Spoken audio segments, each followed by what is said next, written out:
తెలియజేస్తూ వారి కృతజ్ఞతలు కూడా తెలియజేస్తున్నాను. నమస్తే. అందుబాటులో ఉండండి, మళ్ళీ మీతో మాట్లాడతాను ప్రసాద్ నాయుడు గారు. యా మేడం ఇందిరా శోభన్ గారు నమస్కారం అండి. వినపడుతుందా madam? Good morning. Good morning. Good morning. Good morning. మొత్తం మీద మీ కాంగ్రెస్ ప్రభుత్వం రేవంత్ రెడ్డి గారు ఇచ్చిన మాట ప్రకారం ఒక యంగ్ డైనమిక్ సీఎం ఇచ్చిన మాట తప్పకుండా మేనిఫెస్టోలో పెట్టారు. తదుపరి BC commission prime line effect అనవచ్చు, మీలాంటి వాళ్ళందరూ కృషి అవ్వచ్చు. మొత్తం మీద ఈ రోజున నోటిఫికేషన్ ఇచ్చారు. నోటిఫికేషన్ ప్రక్రియ అంతా కూడా ప్రాసెస్ అంతా కూడా మన జూన్ 13 సాయంత్రం 5 గంటలతో ముగిసింది. దాని చైర్మన్ నిరంజన్ గారు, తర్వాత కమిటీ మెంబర్స్ అందరూ కూడా వాళ్ళకి వినతి పత్రాలు స్వీకరించారు. తదుపరి ప్రక్రియ అంతా కూడా గవర్నమెంట్కి నివేదికను సమర్పిస్తారు. ఏదేమైనా ఇంకా అక్కడక్కడ మేము ఉండాలని కొంతమంది, మాకు కావాలని కొంతమంది, ఇంకా కొంతమంది బీసీలలో ఒక రకమైన అలజడి లేపి ఎవరికో ఏదో అన్యాయం జరుగుతుంది, ఎవరికి ఏదో నష్టం పోతుంది అనేది ఎందుకు ఇటువంటి కుట్రలు కొంతమంది ఇంకా తెరపైకి తీసుకొస్తున్నారు. సాటి బీసీలకు అన్యాయం జరిగితే ఇంకా మన కళ్ళు మనమే పొడుచుకోవాలా? 54% ఉన్న బీసీలు ఎవరెవరు రాజ్యాంగాన్ని పరిపాలిస్తున్నారు అనేది మనం ఒకసారి ఆలోచనలోకి వెళితే నిజంగా కోర్టులు చట్టాలు అన్నీ కూడా ఉన్న అప్పటి టీఆర్ఎస్ ప్రభుత్వం కేసీఆర్ గారు దారుణంగా ఒక కుట్రకోణంగా తీసివేశారు. ఈ రోజున దాన్ని ఛేదించి రేవంత్ రెడ్డి గారు మాట ఇచ్చారు. మీరు కూడా తెలంగాణ గౌడ సామాజిక వర్గమైన మీరు ఒక రిటైర్డ్ ఒక ప్రొఫెసర్గా కూడా పనిచేశారు. ఏదేమైనా సమాజంలో జరిగే అన్యాయాలకు పోరాడుతూ వచ్చారు కొన్ని శతాబ్ద కాలంగా మీరు కూడా. ఈ రోజున మా డిబేట్లో కాకుండా బయట కూడా ఎన్నో వేదికల మీద ఈ 26 కులాలను కలపవలసిందే, మా బీసీలు మాకు ఉండవలసిందే, మాకు సమస్యలుంటే మేము పరిష్కరించుకుంటాం, కానీ పుట్టిన కులాన్ని మాత్రం దయచేసి మార్చకండి. సపోజ్ ఒక గౌడిగా పుట్టారు, గౌడిగానే చనిపోతారు. లేకపోతే ఒక రెడ్డిగా పుట్టారు, రెడ్డిగానే చనిపోతారు. ఒక రాజుగా పుట్టారు, రాజుగానే చనిపోతారు. మధ్యలో కులాలు మారటం, క్యాస్ట్లు మారటం, తర్వాత రాష్ట్రాలు విడిపోవటం వల్ల, జిల్లాలు విడిపోవటం వల్ల భౌగోళిక స్వరూపాలు మారొచ్చేమో తప్ప క్యాస్టులు మారిపోవడం ఇదెక్కడి సాంప్రదాయం? ఏదేమైనా మీరు ఇప్పటిదాకా పోరాడారు. రేవంత్ రెడ్డి గారు చేతిలో ఫైనల్గా ఒక లిస్టు తయారవుతుంది. ఏమంటారు మీరు దీని గురించి, 26 కులాల గురించి? హెచ్ఎఫ్ఎల్ ప్యానల్లో ఉన్నటువంటి సోదరులకు, అలాగే ప్రైమ్ లైన్ ప్రేక్షకులకు, ప్రైమ్ లైన్ యాజమాన్యానికి కూడా గుడ్ మార్నింగ్ అండ్ కృతజ్ఞతలు ఆల్సో. ఎందుకనంటే ఒక అంశాన్ని కంటిన్యూగా తెరపైన ఉంచి మీ అమూల్యమైన సమయాన్ని సమాజ స్పృహతోటి సమాజం మధ్య పెట్టడం అన్నది చాలా ఇంపార్టెంట్. అంటే ఛానల్స్ రెగ్యులర్ గా ఒక అంశాన్ని పట్టుకున్నప్పుడు ఆ అంశాన్ని సమస్య పరిష్కార దిశ వెళ్లేంత వరకు పోరాటం చేయడం అన్నది ఈ మధ్య కాలంలో చాలా తక్కువ సందర్భాల్లో మనకు కనబడ్డది. బట్ ఇవాళ ఈ 26+1 కులాలకు సంబంధించినటువంటి అంశాన్ని మీరు సుదీర్ఘంగా నడిపిస్తున్నందుకు మీకు ప్రత్యేక ధన్యవాదాలు. సో ఇవాళ ఇప్పుడు నేను ఈ అంశాన్ని డే 1 నుంచి కూడా 2014 కులగణన సర్వే కేసీఆర్ గారు ఆ రోజు ఏమంటారు సమగ్ర కుటుంబ సర్వే చేసినప్పుడు అంటే బొంబాయిలు ఉంటావా, దుబాయ్లు ఉంటావా, ఇంకేడని ఉంటావా, వచ్చి వాళ్ళు రిజిస్టర్ చేసుకో, లేకపోతే నువ్వు ఈ రోజు నుంచి నువ్వు తెలంగాణ కావు అని ఆనాడు దాదాపు 24 కోట్ల రూపాయల ఖర్చుతోటి కేసీఆర్ గారు ఈ కార్యక్రమాన్ని చేపట్టి ఈ యొక్క 26+1 అంటే దాదాపు ఒక 20 లక్షల మంది యొక్క వాళ్ళ జీవితాల పైన చెరగని ముద్ర, వాళ్ళని ఆర్థికంగా చిట్టీలో పడే విధంగా, జీవితాలు వాళ్ళు ఎక్కడ ఉంటున్నారో, ఏం చేస్తున్నారో, అసలు ఈ సమాజంలో మేము మెంబరేనా అనే విధంగా వాళ్ళని ఒక గందరగోళకి నెట్టివేసినటువంటి సిచ్యువేషన్. సో ఆ రోజు నుంచి ఈ రోజు వరకు కూడా నాకు సందర్భం వచ్చిన ప్రతి దగ్గరలో కూడా నేను వారి తరపున ఆ యొక్క సామాజిక బిడ్డగా నేను నా గొంతును వినిపిస్తూ వచ్చాను. వేదికలు ఏదైనా అయి ఉండొచ్చు, కానీ సమాజంలో చట్టాలను ఉల్లంఘించినటువంటి, రాజ్యాంగాన్ని గౌరవించినటువంటి ఏకైక వ్యక్తి కేసీఆర్ గారు అని చెప్పాల్సిన అవసరం ఉంది. ఎందుకనంటే ఓడ దాటినాక ఓడ ఎక్కదాక ఓడమల్లయ్య, ఓడ దాటినాక బోడమల్లయ్య అన్నది కేసీఆర్ గారి యొక్క నానుడి ఈ సమాజంలో ఉంది. సో ఆ రోజు జిహెచ్ఎం ఎలక్షన్లకు ముందు కేసీఆర్ గారు కొడుకుని పట్టణ శాఖ మంత్రిగా చేసేదానికి ముందు నాకు హైదరాబాద్ నుంచి 100 సీట్లు కావాలి, 100 సీట్లు గెలిపించండి. సో శివారు ప్రాంతాల్లో ఉన్నటువంటి దాదాపు 14 నియోజకవర్గాలలో ఈ సామాజిక 26+1 ఉన్నటువంటి సామాజిక వర్గాలు ఉంటాయి, వాళ్ళ ఓటు కీలకమని గమనించినటువంటి కేసీఆర్ గారు చేసిన తప్పు సరిదిద్దుకోవడానికి కాకుండా మరోసారి మోసపూరితమైనటువంటి హామీ ఇచ్చారు. సో ఆ రోజు ఇలా ఎలక్షన్ ఉన్నది కాబట్టి బాపు ఎలక్షన్ కోడ్ ఉన్నది చేయలేడు, ఎలక్షన్ అయిపోగానే జిహెచ్ఎం ఎలక్షన్ తర్వాత చేస్తారని నమ్మబలికినటువంటి కేటీఆర్ గారు ఈ రోజు వరకు ఆ ఊసు లేదు. సో ఎక్కడైనా కూడా చట్టపరంగా ఉన్నటువంటి వాటిని ఉల్లంఘించినందుకు ఫస్ట్ వాళ్ళ పైన వేటు వేయాల్సినటువంటి అవసరం ఉంది. సో ప్రజాక్షేత్రంలో ప్రజలు వేశారనుకోండి, కానీ చట్టపరంగా న్యాయపరంగా ఇలాంటి అంశాల పట్ల సుప్రీంకోర్టులో సుమోటగా తీసుకొని చేయాల్సినటువంటి అవసరం ఉన్నది.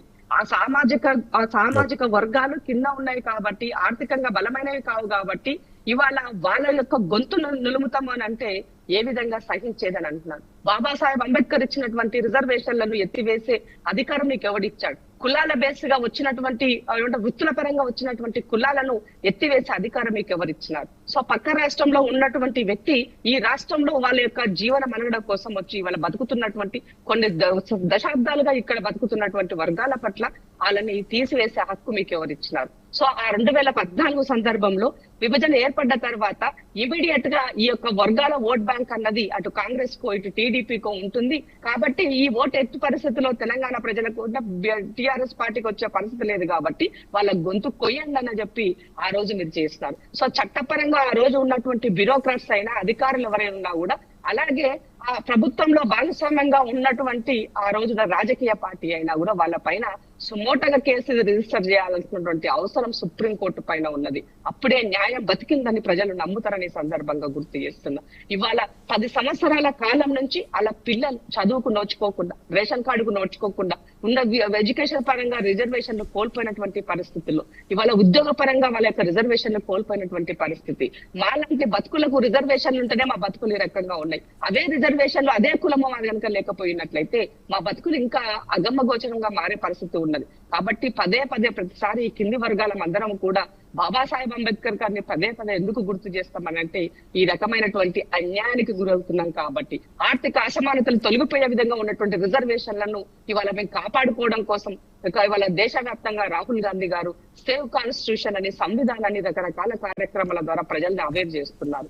సో ఇది కాంగ్రెస్ పార్టీకి ఉన్నటువంటి కమిట్మెంట్. అందులోని భాగంగానే ఇవాళ రేవంత్ రెడ్డి గారు ముఖ్యమంత్రిగా, ఆనాడు పిసిసి ప్రెసిడెంట్ గా, ఈనాడు ముఖ్యమంత్రిగా ఇచ్చిన మాట నిలబెట్టుకోవడం కోసం ఇవాళ కమిషన్ కి ఎంతో అనుభవజ్ఞుడైనటువంటి నిరంజన్ అన్న ద్వారా ఇవాళ ఈ కార్యక్రమాన్ని ముందుకు తీసుకెళ్తున్నాం. సో మీ యొక్క పోరాటం అయి ఉండొచ్చు, వివిధ వర్గాలు అయి ఉండొచ్చు, ఈ ప్యానెల్ లో ఉన్నటువంటి రిటైర్డ్ ఐఏఎస్ ఆఫీసర్ సోదరులు అయి ఉండొచ్చు. సో అందరూ కూడా అడ్వకేట్స్ వాళ్ళ యొక్క స్థానాల్లో న్యాయ పోరాటం కోసం పని చేస్తున్నారు. సో ఇవాళ ఎట్టకేలకి ఇది ఒక చివరి ఘట్టానికి రావడం జరిగింది. సో వాళ్ళ యొక్క అన్ని కూడా, అంటే మీరు ఒక మాట చెప్తారు, సుప్రీంకోర్టు గైడ్ లైన్స్ ఇచ్చింది, సో దీనిని అంటే తీసేసినప్పుడు లేనటువంటిది ఇచ్చినప్పుడు ఎందుకు మళ్ళీ యాడ్ చేయడం కోసం ఎందుకు అడగాల్సిన అవసరం ఉంది అని మీరు పదే గుర్తు చేస్తూ ఉంటారు. అది బాగా నాకు ఐడియా ఉంది. సో అంటే జనరల్ గా చేసేటప్పుడు టెక్నికల్ గా ఉన్నటువంటి అంశాల పట్ల, సో ఈ 10 సంవత్సరాల కాలంలో ఎవరు ఎక్కడ ఉన్నారు, ఎంతమంది ఉన్నారు, వాళ్ళ స్థితిగతులు ఏముంది, ఎలా ఉంది కూడా మళ్ళీ చూడాల్సినటువంటి పరిస్థితులు ఏర్పడతాయి. కాబట్టి ఇది నా యొక్క పరిస్థితి అని చెప్పుకోవడం కోసము అది బేస్ ఆధారం. కాబట్టి రీసెంట్ గా జరిగినటువంటి కులగణలో కూడా ఇవాళ జరిగినటువంటి అంశాల పట్ల జనగణన కులగణన రెండూ కూడా అంటే ఈ రాష్ట్రంలో చేశాం కాబట్టి ఆ నేపథ్యం కూడా ఇది కొంత సులువయ్యేటువంటి కార్యక్రమం అయ్యింది. కాబట్టి త్వరలోనే దీనికి సంబంధించినటువంటి నివేదికను సోదరులు ప్రభుత్వానికి ఇస్తారు. అతి త్వరలోనే మనం అందరము కూడా శుభవార్త వినబోతున్నాం అన్నటువంటి నమ్మకము, విశ్వాసము మాకు ఈ ప్రభుత్వం పైన ఉన్నది. అలాగే కమిట్మెంట్ గా ఉన్నటువంటి ముఖ్యమంత్రి రేవంత్ రెడ్డి గారు ఉండడం అన్నది ఈ సందర్భంగా చాలా, ఎందుకనంటే ఆ వర్గాలతో సంబంధం ఉన్నటువంటి వ్యక్తి. ఎందుకంటే అధికార ప్రాంతాల్లో ఎంపీగా పోటీ చేసినప్పుడు కూడా ఆ వర్గాల ఓట్ బ్యాంక్ తీసుకున్నటువంటి వ్యక్తిగా కూడా రేవంత్ రెడ్డి గారు ఉన్నారు. కాబట్టి డెఫినెట్ గా ఇవాళ అది న్యాయం జరుగుతుంది. మళ్ళీ కూడా ఎప్పుడైనా ఒకటే గుర్తుపెట్టుకోండి, ఏనాడైనా ఎప్పుడైనా కింది వర్గాల ప్రజలకు న్యాయం కోసం నిలబడేది కాంగ్రెస్ పార్టీ మాత్రమే. ఇవాళ దానికి నాయకత్వం ఆనాడు ఇందిరాగాంధీ అయినా, ఈనాడు ఖర్గే గారి ఆధ్వర్యంలో రాహుల్ గాంధీ గారి అయినా కూడా తప్పకుండా వర్గాల కోసం, త్యాగాల కోసం నిలబడినటువంటి కుటుంబంగా చెప్పాల్సిన అవసరం ఉన్నది. రాజకీయాలు ఏమైనా ఉండొచ్చు, ప్రభుత్వాలు ఉండొచ్చు, ఉండకపోవచ్చు, కానీ సమాజం పట్ల నియమ నిబద్ధతతో కమిట్మెంట్ గా పనిచేసేటువంటి లీడర్షిప్ ఇవాళ రాహుల్ గాంధీ గారు చాలా, ఎందుకంటే దేశవ్యాప్తంగా జరిగేటువంటి కులగణనలో జనగణనలో కులగణన చేర్చాలి అన్నటువంటి ఒక కంపల్షన్ రావడానికి కారణం కూడా ఇవాళ దేశవ్యాప్తంగా రాహుల్ గాంధీ గారు తీసుకున్నటువంటి నిర్ణయం అని సందర్భంగా తెలియజేస్తున్నా.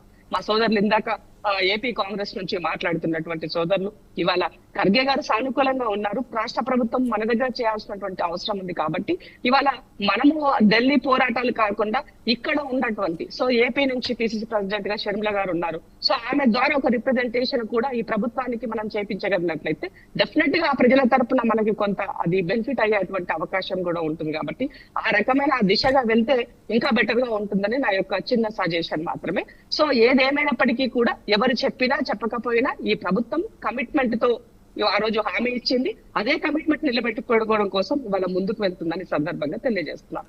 అదే మీతో ముందు మాట్లాడిన పోతల ప్రసాద్ నాయుడు గారు నాట్ ఇన్ ఏపీ ఈ నేషనల్ ఓబీసీ ప్రెసిడెంట్ అండి ఆయన. చిన్న సబ్జెక్టు కరెక్షన్.